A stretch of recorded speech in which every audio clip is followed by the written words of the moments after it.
Hi guys, hi everyone. This is my engagement shopping vlog ಆಗಿರುತ್ತೆ. So that ಅದು ಏನೇನು ತೊಗೊಂಡ್ವಿ ಅದೆಲ್ಲ ಕಂಪ್ಲೀಟಾಗಿ ನಾನು ಈ ವಿಡಿಯೋದಲ್ಲಿ ಹೇಳ್ತಾ ಹೋಗ್ತೀನಿ. Most of time may be ನಾನು ವಾಯ್ಸ್ ಓವರ್ನೇ ಕೊಡ್ಬೋದು ಅನಿಸುತ್ತೆ. ಸೊ ಇನ್ನು ಯಾರ್ಯಾರು ನನ್ನ ಚಾನಲ್ನ ಸಬ್ಸ್ಕ್ರೈಬ್ ಮಾಡ್ಕೊಂಡಿಲ್ಲ, ಬೇಗ ನನ್ನ ಚಾನಲ್ನ ಸಬ್ಸ್ಕ್ರೈಬ್ ಮಾಡ್ಕೊಳ್ಳಿ. ಹಾಗೆಯೇ ಶೇರ್ ಮಾಡಿ, ಲೈಕ್ ಮಾಡಿ. Thank you. ಮುಂದೆ ವೀಡಿಯೋಗಳನ್ನ ಕಂಟಿನ್ಯೂ ಆಗಿ ಎಂಡ್ವರೆಗೂ ನೋಡಿ, ನಾವು ಎಲ್ಲೆಲ್ಲಿ ಶಾಪ್ ಮಾಡಿದ್ವಿ ಅಂತ ಹೇಳಿ ಖಂಡಿತವಾಗ್ಲೂ ಪೂರ್ತಿಯಾಗಿ ತಿಳಿಸ್ಕೊಡ್ತೀನಿ. ನಾವು ಮೊದಲು ಮಧು ಸಿಲ್ಕ್ಸ್ಗೆ ಹೋದ್ವಿ. ದೆನ್ ಅದಾದಮೇಲೆ ನಮ್ಗೆ ಅದು ಇಷ್ಟ ಆಗಲಿಲ್ಲ. ಹಾಗಾಗಿ ನಾವು ಪೈ ಸಿಲ್ಕಿಗೆ ಬಂದ್ವಿ. ಅದು ನನ್ನ ಅತ್ತೆ ಹಾಗೆ ಗುಡ್ಡು, ನಾನು 3 ಜನ ಬರ್ತಾಯಿದ್ವಿ ಪೈ ಸಿಲ್ಕಲ್ಲಿ. ಪೈ ಸಿಲ್ಕಲ್ಲೂ ಕಲೆಕ್ಷನ್ಸ್ ಚೆನ್ನಾಗಿತ್ತು. ಎಲ್ಲಿ ಹೋದರೂ ಕೂಡ ತುಂಬ ಅಂದರೆ ತುಂಬ ರಶ್ ಇತ್ತು. ಅದ್ರ ಮಧ್ಯೆನೂ ಕೂಡ ಯಾವುದನ್ನೋ ಒಂದು ಸೆಲೆಕ್ಟ್ ಮಾಡ್ಕೊಂಡು ಬಂದ್ವಿ. ಅದು ಏನಾಯ್ತು ಅಂತ ಹೇಳಿದ್ರೆ, ನನಗೆ first of all engagement sari ತೆಗೆಯುವಂಥ ಟೈಮಲ್ಲಿ ಮಮ್ಮಿ ಅಪ್ಪ ಯಾರೂ ಇರಲಿಲ್ಲ. ಬಿಕಾಸ್ ಅವರು ತಿರುಪತಿಗೆ ಹೋಗಿದ್ದ ಕಾರಣ ನಾವೇ ಹೋಗಿದ್ವಿ. ಅದು ಸ್ವಲ್ಪ ಇಶ್ಯೂಸ್ ಅದು ಇದು ಎಲ್ಲ ಆಯಿತು. Fine, it's fine. ಅದಾದಮೇಲೆ ನಾವು ಪೈ ಸಿಲ್ಕಲ್ಲಿ ರಶ್ ಇತ್ತು ಅಂತ ಸುಮ್ಮನೆ ನಿಂತ್ಕೊಂಡಿದ್ವಿ, ನೋಡ್ತಾ ಇದ್ವಿ ನಾನು ನಮ್ಮ ಅತ್ತೆ ಇಬ್ಬರು ಕೂಡ. ಅವ್ರು ಬಂದು ನನ್ನ ಆಜ್ಞೆ ಆಗಬೇಕು, ಬಟ್ ನನಗಿಂತ ದೊಡ್ಡವರು, ಸೊ ದ್ಯಾಟ್ ನಾನು ಅಕ್ಕ ಅಂತ ಕರಿತೀನಿ. ಇವಳು ನನಗೆ ಗೊತ್ತಲ್ಲ, ನನ್ನ ಅಕ್ಕ ಇವಳು. ಹೋಗಿ ಅಲ್ಲಿ ಪೈ ಸಿಲ್ಕಲ್ಲಿ ಜಾಸ್ತಿ ಸ್ಯಾರೀಸ್ ಏನು ನಾವು ತೆಗಿಲಿಲ್ಲ. ನೋಡಿದೆ ಒಂದು 4 ಸ್ಯಾರೀಸ್, ಅದರಲ್ಲಿ ಒಂದು ಸ್ಯಾರಿನ ಎತ್ಕೊಬಂದ್ವಿ. ಒಂದು ಸ್ಯಾರಿ ಎತ್ಕೊಬಂದಾದಮೇಲೆ ಅದು ಯಾಕೋ ನಮಗೆ ಇಷ್ಟ ಆಗಲಿಲ್ಲ. ನಾನು ಅಲ್ಲಿ ತೊಗೋಬೇಕಾದ್ರೆ ಯಾವ ಇದರಲ್ಲಿ ತೊಗೊಂಡೋ ಏನೋ ನನಗದು ಗೊತ್ತಿಲ್ಲ. ಆ ಕಡೆ ಯೆಲ್ಲೋ ಮತ್ತು ಬ್ಲೂ ನೋಡ್ತಿದ್ದಾರೆ ಅಲ್ಲ, ಅದನ್ನು ನಾನು ತೊಗೊಂಡಿದ್ದು. ಬಟ್ ಅದಾದಮೇಲೆ ಮನೆಗೆ ಬಂದಮೇಲೆ ಯಾಕೋ ನನಗದು ಫೈನ್ ಅನ್ನಿಸ್ಲಿಲ್ಲ. ನನ್ನ ಫೇಸ್ಗೂ ಕೂಡ ಮಿರರಲ್ಲಿ ನಾನು ಹಿಡಿದ್ಬಿಟ್ಟು ನೋಡಲಿಲ್ಲ ನನ್ನ ಫೇಸಿಗೆ ಯಾವ ಥರ ಕಾಣಿಸ್ತಿದೆ ಅಂತ. ಅದನ್ನು ಹಾಗೆ ಹಾಕ್ಕೊಂಡ್ವಿ. ಮನೆಗೆ ಬಂದು ನೋಡಿದ್ರೆ ಫುಲ್ ಡಲ್ ಹೊಡಿತಿದ್ದೀನಿ ನಾನು.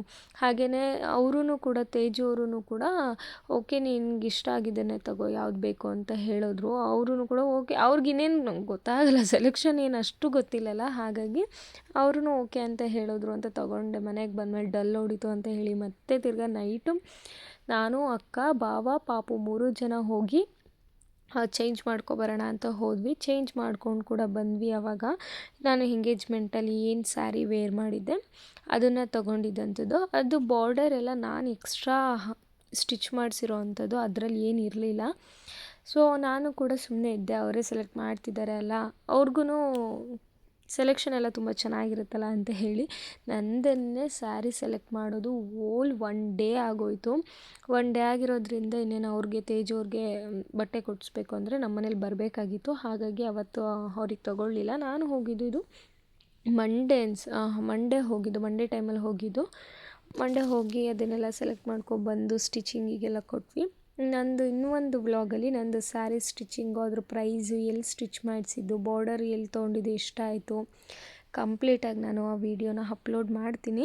ನನಗೆ ಸ್ವಲ್ಪ ನೆಟ್ವರ್ಕ್ ಇಶ್ಯೂಸ್ ಹೇಳ್ತಿರ್ತೀನಿ, ಪ್ರತಿ ವಿಡಿಯೋದಲ್ಲೂ ಹೇಳ್ತೀನಿ. ನೆಟ್ವರ್ಕ್ ಇಶ್ಯೂಸ್ ಇರೋ ಕಾರಣ ನನಗೆ ಯಾವುದೂ ಕೂಡ ವೀಡಿಯೋಸ್ನ ಅಪ್ಲೋಡ್ ಮಾಡೋಕ್ಕಾಗ್ತಾಯಿಲ್ಲ ಅಂತ ಹೇಳಿ.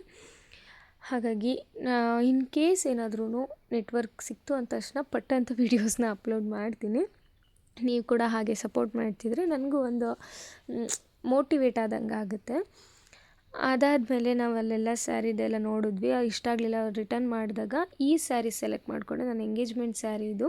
ಮಮ್ಮಿಗೆಲ್ಲ ವೀಡಿಯೋ ಕಾಲ್ ಮಾಡಿ ತೋರಿಸ್ತಿದ್ಲು. ಫಸ್ಟ್ ಆಫ್ ಆಲ್ ನಾನು ಮನೇಲಿ ಯಾವ ಥರ ಇದ್ದೆ ಅದೇ ಥರ ನಾನು ಬಂದ್ಬಿಟ್ಟಿದ್ದೆ. ನಾನೇನು ಡ್ರೆಸ್ ಚೇಂಜ್ ಮಾಡಿ ಏನೂ ಮಾಡಿರಲಿಲ್ಲ. ಬಿಕಾಸ್ ನೈಟ್ ಟೈಮ್ ಅಲ್ವಾ ಅಂತೇಳಿ ಇಷ್ಟು ಸ್ಯಾರಿ ಕಲೆಕ್ಷನ್ಸ್ನ ತೆಗೆದಿದ್ರು. ಬಟ್ ನನಗೆ ಅದಿಷ್ಟ ಆಯಿತು ಅಂತ ಹೇಳಿ ಅದನ್ನು ತೊಗೊಂಡ್ವಿ. ಮಮ್ಮಿ ಗ್ರೀನ್ ತೊಗೋ ಅಂತ ಹೇಳ್ತಾಯಿದ್ರು, ಬಟ್ ಗ್ರೀನ್ ತೊಗೊಳ್ಳಿಲ್ಲ ನಾವು. ಎಲ್ಲ ಮುಗೀತು. ಅಕ್ಕನೂ ಪಾಪನೂ ತುಂಬ ಚೆನ್ನಾಗಿ ಆಟ ಆಡ್ತಾಯಿದ್ರು. ಅವ್ನಿಗಂತೂ ಈ ಥರ ಸ್ವಲ್ಪ ಸ್ಪೇಸ್ ಜಾಸ್ತಿ ಇದ್ದರೆ ಸಿಕ್ಕಾಪಟ್ಟೆ ಖುಷಿಯಿಂದ ಆಟ ಆಡ್ತಾನೆ. ಏನೋ ಅಡ್ಡ ಗಿಡ್ಡ ಏನೂ ಸಿಗಲ್ಲಲ್ಲ. ಅವ್ನು ಇವಾಗ ನಡೆಯೋದನ್ನೆಲ್ಲ ಕಲಿತಾ ಇದ್ದ ಅಲ್ವಾ, ಹಾಗೆಯೇ ಅದನ್ನು ಕ್ಯಾಪ್ ಎಲ್ಲ ಹಾಕ್ಕೊಂಡು ಆಟ ಆಡ್ತಾಯಿದ್ದ. ನೋಡೋಕ್ಕೆ ಏನೋ ಒಂಥರ ಖುಷಿ ಆಗುತ್ತೆ ನನಗೆ. ದೆನ್ ಅದಾದಮೇಲೆ ಇನ್ನೂ ಒಂದಿನ ಬಂದು ತೇಜ್ ಅವ್ರಿಗೆ ಬಟ್ಟೆ ಸೆಲೆಕ್ಟ್ ಮಾಡೋಣ ಅಂತ ಬಂದ್ವಿ. ಇದು ಬಂದು ಸಾಮ್ರಾಟ್ ಅಂತ ಹೇಳಿ ಮಾರ್ಕೆಟ್ ಒಳಗಿತ್ತು. ಸಾಮ್ರಾಟ್ ಕಲೆಕ್ಷನ್ಸು ಸಮಥಿಂಗ್ ಏನೋ, ಅಲ್ಲಿ ತುಂಬ ಚೆನ್ನಾಗಿತ್ತು ಕಲೆಕ್ಷನ್ಸ್ ಮಾತ್ರ. Collection wise no other compromise ಅನ್ನೋ ಥರ ಇತ್ತು. ಬಟ್ ತೇಜು ಅವ್ರಿಗೆ ಸೈಜ್ ಸಿಗಲಿಲ್ಲ ನಮಗೆ ಬ್ಲೇಝರು. ಹಾಗಾಗಿ ನಾವು ಬೇರೆ ಕಡೆ ಹೋದ್ವಿ. ನಮ್ಮ ಬಟ್ಟೆ ಅಂಗಡಿ, ನಮ್ಮ ಬಟ್ಟೆ ಅಂಗಡಿ ಅನಿಸುತ್ತೆ, ಅಲ್ಲಿಗೆ ಹೋದ್ವಿ. ಅಲ್ಲಿ ಕಲೆಕ್ಷನ್ಸ್ ಕೂಡ ಅಲ್ಲಿ ಚೆನ್ನಾಗಿ ಗೈಡ್ ಎಲ್ಲ ಮಾಡ್ತಿದ್ರು, ಅವ್ರ ಸ್ಕಿನ್ ಟೋನ್ಗೆಲ್ಲ ಮ್ಯಾಚ್ ಆಗೋ ಥರ. ಬಟ್ ಅದು ಸ್ವಲ್ಪ ಡಿಸಪಾಯಿಂಟ್ ಆಯಿತು. ಯಾಕೆ ಅಂತ ನಾನು ಇನ್ನೊಂದು ವೀಡಿಯೋದಲ್ಲಿ ಹೇಳ್ತೀನಿ. ಇದರಲ್ಲಿ ಅವ್ರ ಫ್ರೆಂಡ್ಸ್ ಕೂಡ ಬಂದಿರು. ಬಟ್ಟೆ ಅಂಗಡಿ 2 ಅಂತೇಳಿ, ಇದು ಬಂದು ಅಂಬೇಡ್ಕರ್ ಭವನ್ ಆಪೋಸಿಟ್ ಇದೆ, SPG ಥಿಯೇಟರ್ ನಿಯರು. ಅಲ್ಲಿ ತುಂಬ ಚೆನ್ನಾಗಿತ್ತು ಕಲೆಕ್ಷನ್ಸು. ನಾವಿಬ್ಬರು ಕೂಡ ಔಟ್ಫಿಟ್ನ ನಾನು ತೊಗೊಂಡಿದ್ದು ಪೈ ಸಿಲ್ಕ್ಸಲ್ಲೇ ಆ್ಯಂಡ್ ಇವ್ರು ತೊಗೊಂಡಿದ್ದು ಬಟ್ಟೆ ಅಂಗಡೀಲಿ. ದೆನ್ ಅದಾದಮೇಲೆ ಇನ್ನೊಂದು ದಿನ ಅಲ್ಲ, ಅದೇ ದಿನ ನಾವು ನನಗೆ ಇಯರಿಂಗ್ಸ್ ತೊಗೊಬರ್ಬೇಕಿತ್ತು. ನನ್ನ ಹತ್ರ ಚಿನ್ನದ ಓಲೆ ಇರಲಿಲ್ಲ ಅಂತ ಹೇಳಿ ಇಯರಿಂಗ್ಸ್ ತೊಗೊಂಡ್ವಿ. ಇದು ಬಂದು 8 ಗ್ರಾಮ್ಸ್ ಇದೆ. ಆ್ಯಂಡ್ ನಾನು ಇನ್ನೂ ಒಂದು ರಿಂಗ್ ಕೂಡ ತೊಗೊಂಡೆ ಇದ್ರ ಜೊತೆ. ರಿಂಗ್ ಐಡಿಯಾ ಇರಲಿಲ್ಲ, ಬಟ್ ಆದ್ರೂ ಚೆನ್ನಾಗಿತ್ತು, ಇಷ್ಟ ಆಯಿತು ಅಂತ ಹೇಳಿ ರಿಂಗ್ ಕೂಡ ತೊಗೊಂಡೆ. ಇಯರಿಂಗ್ಸ್ ಬಂದು 8 ಗ್ರಾಮ್ಸ್ ಇದೆ. ಇನ್ನು ನನ್ನ ಅತ್ತೆ ಮನೆಯಲ್ಲಿ ಮದುವೆಗೆ ಕೊಡಿಸ್ತಾರೆ, ಅದನ್ನು ಕೂಡ ನಾನು ನಿಮಗೆ ತೋರಿಸ್ತೀನಿ ಯಾವ ಥರ ತೊಗೊಂಡೆ ಅಂತ ಹೇಳಿ. ಚಿನ್ನದ ರೇಟ್ ಮಾತ್ರ ಸಿಕ್ಕಾಪಟ್ಟೆ ಹೋಗ್ಬಿಟ್ಟಿದೆ.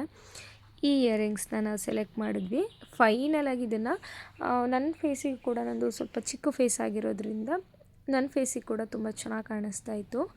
ದೆನ್ ಅದಾದಮೇಲೆ ಪಾಪು ಅಂತೂ ಫುಲ್ಲು ಖುಷಿ. ದೆನ್ ಅದಾದಮೇಲೆ ಈ ಕಡೆ ರಿಂಗ್ನ ನಾವು ನೋಡ್ತಾ ಇದ್ವಿ. ರಿಂಗ್ ಅಂತೂ ಸ್ವಲ್ಪ ಕಡಿಮೆ ಇದ್ರೂ ಇದು ಬಂದು ಜಸ್ಟ್ 1.5 ಗ್ರಾಮ್ಸ್ ಸಮಥಿಂಗ್ ಏನೋ ಇದೆ ಅಷ್ಟೇ. ಇದು 1.5 ಗ್ರಾಮ್ಸ್ ಇದೆ ಅಷ್ಟೇ ರಿಂಗು, ಬಟ್ ಅದು ತುಂಬ ದೊಡ್ಡದು ಅನ್ನಂಗೆ ಕಾಣಿಸ್ತಾ ಇತ್ತು. ಇಷ್ಟೇ ನನ್ನ ಶಾಪಿಂಗ್ ವ್ಲಾಗ್ ಆಗಿರುತ್ತೆ. ಇಷ್ಟ ಆಗಿದ್ದರೆ ಲೈಕ್ ಮಾಡಿ.